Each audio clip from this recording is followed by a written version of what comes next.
La nécrobiose aseptique des fibromes pendant la grossesse, qu'est-ce que c'est? Quels sont les symptômes? Est-ce que cela impacte ou est-ce que cela a un effet sur votre bébé, sur votre grossesse? Voilà ce dont nous allons parler dans cette vidéo aujourd'hui. Si vous êtes nouveau ou nouvelle à nous rejoindre sur cette chaîne YouTube, bonjour et bienvenue. Moi c'est Gifty. Merci de vous connecter à ma chaîne YouTube Simply GFS. GFS, ça signifie simplement God Favored Someone. C'est aussi les initiaux de mes prénoms. Donc voilà, bienvenue sur cette chaîne YouTube. Nous allons donc aborder ce sujet important parce que un certain nombre de femmes sont touchées, ou bien plusieurs femmes sont touchées par cette problématique que sont les fibromes, parce que oui, c'est une problématique, c'est un problème de santé publique. Est-ce que c'est majeur? Je vais chercher. Mais je pense que beaucoup de femmes sont touchées et ça devrait être un problème de santé publique majeur. Bref. En tout cas, beaucoup de femmes sont touchées et donc surtout les femmes afro. Donc voilà, je pense que c'est utile d'en parler parce que aujourd'hui, je vais partager mon expérience. Je vais parler de ce que je sais, de ce que j'ai appris quand j'ai vécu cette expérience-là. Et j'espère que ça pourra aider plus d'une. Parce que quand je raconte mon histoire autour de moi, ou bien même quand l'événement se produisait, je me suis rendu compte que mon entourage n'en savait rien. Beaucoup de femmes, beaucoup de personnes autour de moi n'avaient aucune connaissance de ce que c'était la nécrobiose aseptique des fibromes. Donc aujourd'hui, on va en parler. Non seulement en parler, mais je crois fermement que on peut avoir une guérison. On peut vivre la main de Dieu au travers de toute forme de maladie et obtenir guérison. Donc j'espère qu'en parlant de ceci, en parlant de cette thématique-là, ça va parler à quelqu'un ou à une femme de non seulement avoir de la connaissance, être averti sur ce que c'est, mais aussi de pouvoir se tenir dans la prière, prier pour une femme qui peut passer par une telle phase, prier pour la guérison des femmes qui ont les fibromes. Parce que c'est des tumeurs et même si on les qualifie de bénignes, ils ont un impact et pendant la grossesse, l'impact est assez considérable. Okay. Donc la nécrobiose des fibromes, nécrobiose aseptique, qu'est-ce que c'est? En fait, c'est en langage facile lorsque les fibromes ne sont plus nourris. Et donc, il y a des tissus de ces fibromes-là qui se nécrobiosent, c'est-à-dire qui meurent. Donc, les fibromes, quand une femme a des fibromes, ces fibromes sont vascularisés, c'est-à-dire il y a un flux sanguin qui alimente ces fibromes-là, qui font que ces fibromes vont continuer à vivre, à grandir, à grossir. Donc, la nécrobiose des fibromes veut dire tout simplement qu'à un moment donné, lorsque les fibromes grossissent, il n'y a plus d'alimentation qui vient vers eux, il n'y a plus de flux sanguin qui va dans leur direction et donc ils meurent ou bien leur tissu meurt. Donc, on peut avoir la nécrobiose des fibromes pendant ou hors grossesse. Et les fibromes peuvent se nécrobioser aussi en silence sans que vous ne soyez au courant. Mais cela peut se manifester pendant la grossesse. Pourquoi? Parce que les hormones de grossesse font que les fibromes augmentent de taille, de volume, ce qui fait que à un moment donné, ils ne sont plus vascularisés. Et donc, ça va entraîner une nécrobiose de ces fibromes-là. Et quand ça se produit, qu'est-ce qui se passe? Ça se manifeste par des douleurs. Alors là, ces douleurs. Ces douleurs, je ne sais pas comment les décrire, mais je peux dire seulement ça fait mal. Pour l'avoir vécu pour ma première grossesse, la première fois que j'ai eu la vie en moi, et que j'ai vécu cela, j'étais à 12 semaines de grossesse quand j'ai recommencé à ressentir cette douleur. Et c'était juste un soir d'hiver en décembre. J'étais assise parce que j'avais des micro-douleurs dans la journée, mais bon, voilà, je me disais que ça allait passer. Mais la douleur s'est intensifiée ce soir-là. Je crois que c'était un vendredi soir. Et j'avais tellement mal qu'il faisait tard, je ne connaissais pas les urgences gynécologiques de l'hôpital de proximité et j'avais super mal et donc je ne savais pas quoi faire. J'avais mal au point où Déjà, ma grossesse, le début de ma grossesse a été hyper difficile, hein, entre les vomissements à répétition qui s'arrêtaient pas, je pouvais rien manger, je pouvais rester 3 jours d'affilée, il n'y a rien qui restait dans mon ventre jusqu'à même l'eau. Donc ça a été un début de grossesse assez compliqué. Et donc vient cette douleur à la 12e semaine où déjà moralement j'étais un peu down, quoique à l'extérieur avec les gens je souriais, gna gna gna, j'allais au boulot comme si de rien n'était, mais quand je revenais à la maison j'étais complètement cassée, psychologiquement cassée parce que euh, je me sentais triste, j'étais seule parce que oui j'étais seule dans mon appartement, j'étais seule et, et j'étais mal en fait, j'étais mal et vient s'ajouter cette douleur. Et là je me dis qu'est-ce qui se passe? Donc là, je vais aller sur le terrain de la foi, je prie et je demande à Dieu, mais qu'est-ce qui se passe? Qu'est-ce que j'ai fait pour mériter toute cette souffrance juste pour avoir un enfant? Je commence à questionner Dieu, vous voyez. Euh, c'est pas que je n'ai plus la foi, mais vous savez, quand on passe par une certaine situation, euh, il nous arrive dans la situation de questionner Dieu, de se remettre en question et de questionner notre foi en Dieu. Pour ceux qui sont chrétiens, si vous lisez la Bible, vous allez voir qu'il y a plein de personnages bibliques qui sont passés par là. C'est vrai que notre entourage chrétien, parfois, quand tu passes par certaines situations et que tu parles, ils se comportent un peu comme les amis de Job. C'est-à-dire qu'on te demande, on a l'impression que tu n'es plus une femme de foi ou un homme de foi et tout, alors que quand tu passes par la situation, je pense que c'est notre nature humaine qui fait ça. Ce qui serait dommage, c'est de rester dans cet état. Mais à un instant T, quand la situation se produit, la seule chose qu'on a, c'est sur ces questionnements qui viennent. Ok. Et donc, je me disais, mais qu'est-ce que j'ai fait pour mériter de telles douleurs? Pourquoi j'ai autant mal et tout? Donc, je pleurais, je suppliais Dieu, je me tortillais dans mon canapé, je tournais, je savais pas quoi faire. J'étais à 12 semaines de grossesse. On venait de diagnostiquer quand même quelque chose d'assez particulier à mon bébé. Je vais pas le mentionner aujourd'hui. Et plus cette douleur qui arrive. Alors, j'étais pas bien. J'étais pas bien. Je fais de la je fais appel à la télémédecine donc pour consulter un médecin en ligne. La connexion du côté du médecin en question n'était pas bonne et donc la consultation a foiré. J'appelle le SAMU le 15, je décris ma douleur, je leur dis comment est-ce que c'est intense et tout et que je sais pas quoi faire. Le monsieur me dit au téléphone, bah prenez, est-ce que vous avez une bouillotte? J'ai dit oui. Eh ben, prenez une bouillotte et puis mettez sur le ventre, prenez du Doliprane, ça va passer. C'est les douleurs de grossesse. Quand le bébé grossit, bah, ça appuie sur vos organes et du coup, c'est ça. Donc, je dis, mais je suis qu'à 12 semaines de grossesse, quoi. Excusez-moi. Bon, bref, j'ai compris qu'il pouvait rien faire pour moi et il me dit, bah, à la limite, aller aux urgences. Donc, je raccroche de déception et je continue avec cette douleur tout au long de la soirée. Donc, je me réveille avec la douleur le matin. Ça n'allait pas. Ça n'allait pas. Et je ne sais même plus quand est-ce que je me suis finalement décidée à aller aux urgences gynéco de l'hôpital de proximité. Donc, en fait, je suis allée à l'hôpital et j'ai cherché l'urgence gynéco. Donc je vais à l'hôpital et donc voilà, on me fait la prise de sang et tout ça et on m'explique que c'est à cause des fibromes que j'avais autant mal, que j'avais une nécrobiose. Enfin, on m'a pas dit la nécrobiose des fibromes en même temps, on m'avait dit que c'était à cause des fibromes que j'avais autant mal et qu'ils allaient m'hospitaliser. Donc, en fait, j'arrive plus à connaître la chronologie des événements, mais en tout cas, je sais que dans ce lendemain-là, je me suis retrouvée à l'hôpital aux urgences, puis tout de suite, c'était hospitalisation. Alors, faut savoir que j'étais allée sans rien. Je savais pas que j'allais être hospitalisée, donc je débarque à l'hôpital juste avec mon sac à main et ma carte vitale, en fait. Et je n'avais personne.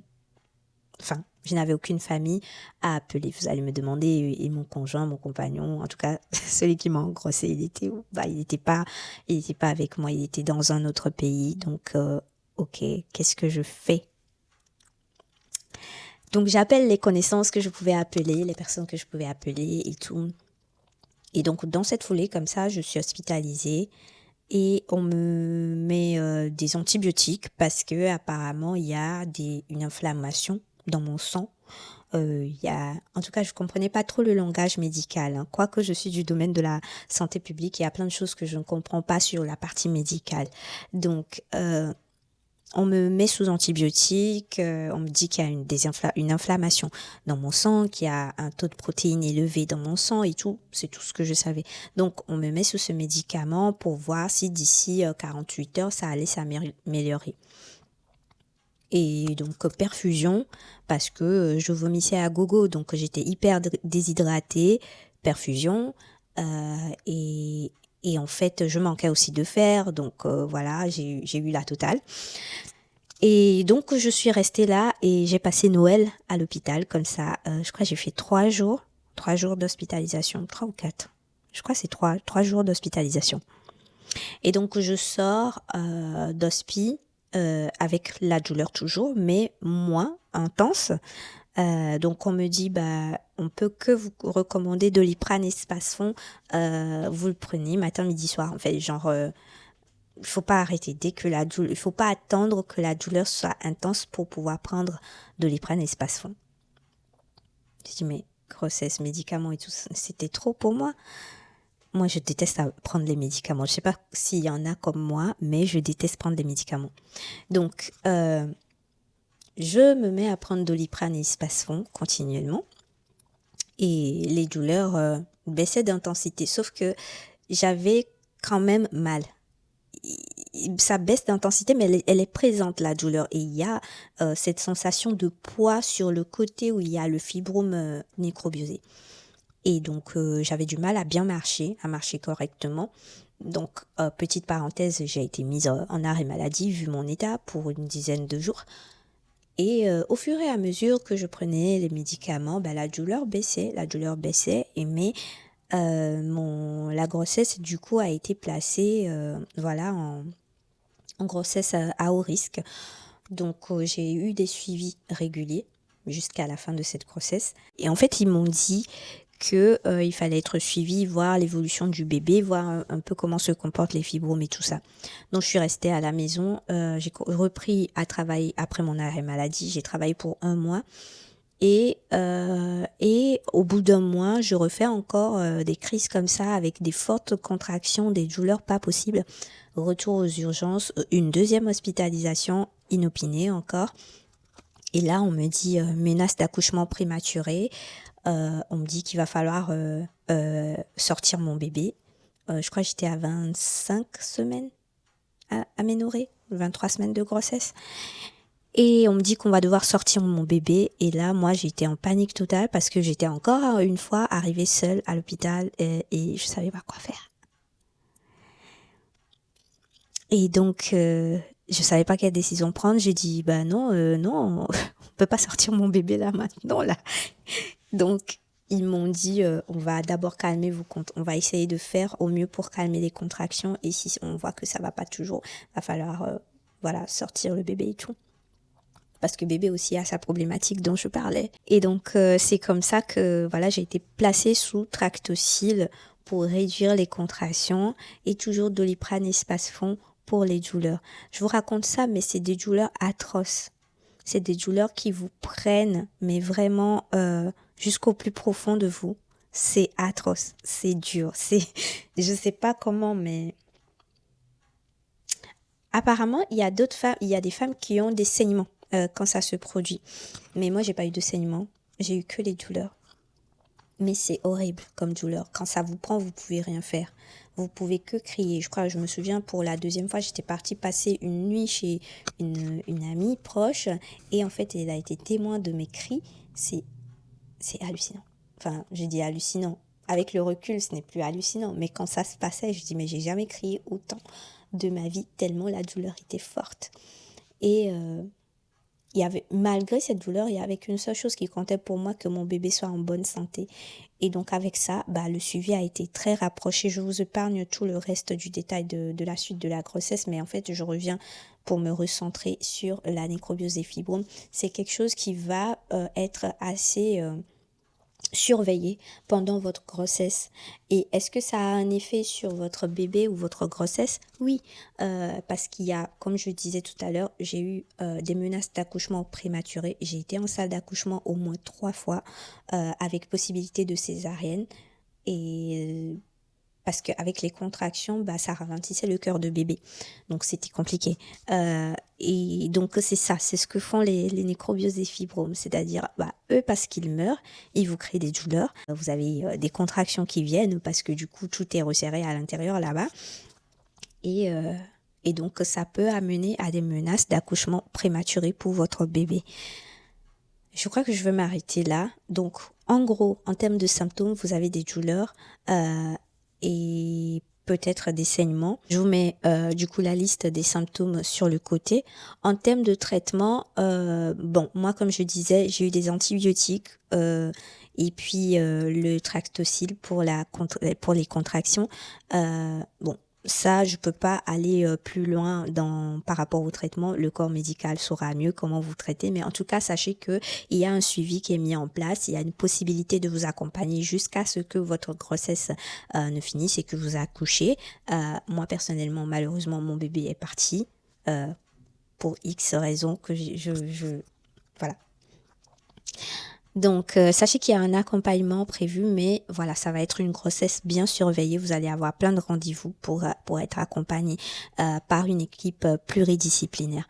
Donc, si vous êtes une jeune fille et que ou une jeune femme et que vous savez que vous avez des fibromes, n'hésitez pas à consulter, à poser des questions à vos médecins, à ceux qui vous accompagnent, parce que c'est hyper important.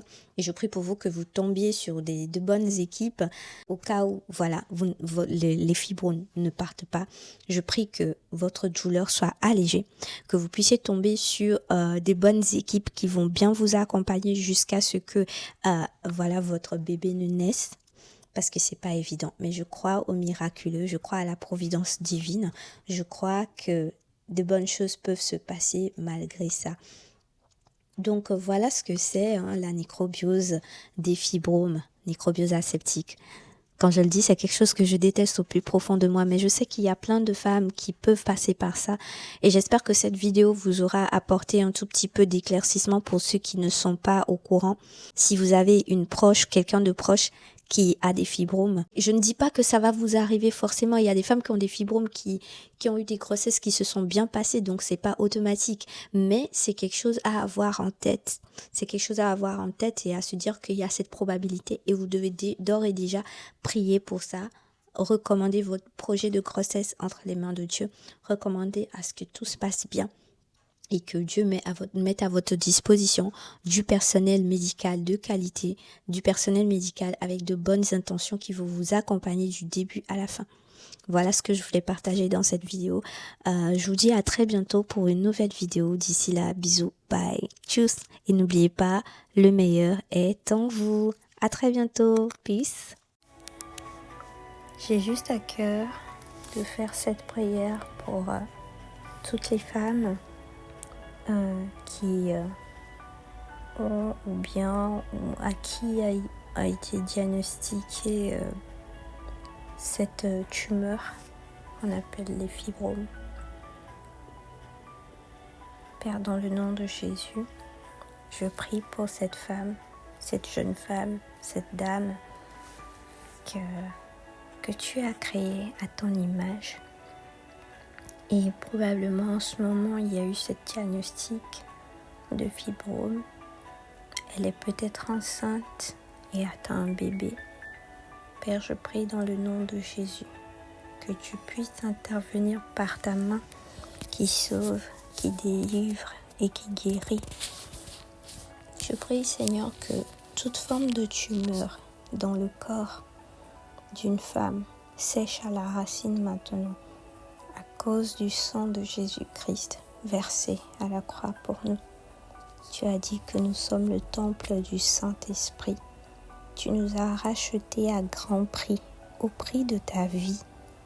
Alors Seigneur, que toute forme de tumeur qui dérange une femme, un enfant qui croit en toi, une personne qui croit en toi, dans le nom de Jésus, que cela sèche à la racine. et une femme qui passe au travers d'une grossesse en ce moment et il y a des complications liées à son corps par rapport à une tumeur, une excroissance, une grosseur. Dans le nom de Jésus, nous prions pour que ta main intervienne et que guérison soit effectuée dans le nom de Jésus.